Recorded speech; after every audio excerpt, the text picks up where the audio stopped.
So you would say that maybe EMDs or edge domains are the way to go. I think right now, yes. Right now, edge domains are really the best way to go, and some EMDs as well working really well. The best is to go for EMD for like, you will see when you get into since like quite a lot of times. There And is like always some do a SERP shady analysis, like what SERPs are preferring.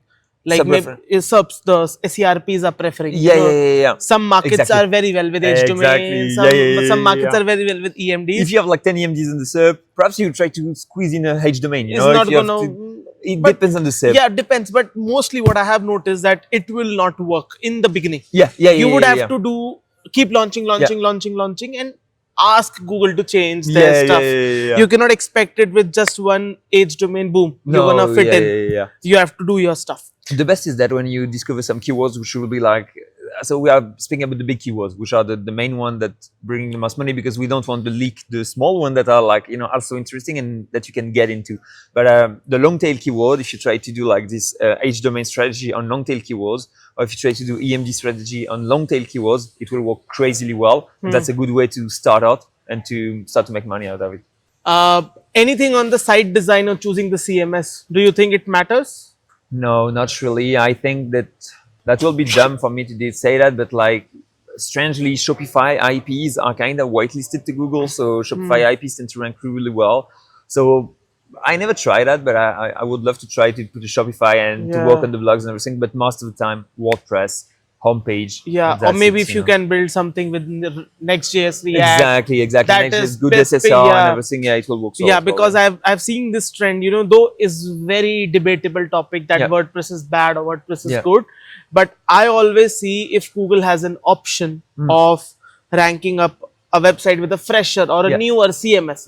Google always loves that in some way or the other. Maybe that it is just faster or more user friendly or some other signals that Google have. Even EMD, you can just build like a one HTML page, you know, one pager.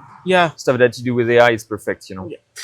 Boom, site launched. How do we go with the link building? Link building is the big part. You know, on the top of that. So obviously one can get with Linguista, but if it's not a French thing, how one can do that? To be honest, there is 1,000 of ways of doing it, but what people mostly do, you go on like big platform, let's sell a bunch of backlinks. Presswiz. Like Presswiz, exactly, and you just like go with the filter which allow you to have like a upper price, but at least you will get accepted, and you just buy a bunch, you know. What I like to do is to check the traffic. The traffic, yes, but not so much, because traffic, the problem of traffic is that you can manipulate. We'll come on to it. Yeah. So what I like to check is the number of top 3 keywords ranked, because top 3 keywords ranked tells a lot about the site. Exactly. Especially generally, I go for media. I go for journalist media website, and if there is a lot of top 3 keywords ranked, it's a really good signals, because it means that the site is ranking everywhere. Site and the site is doing good.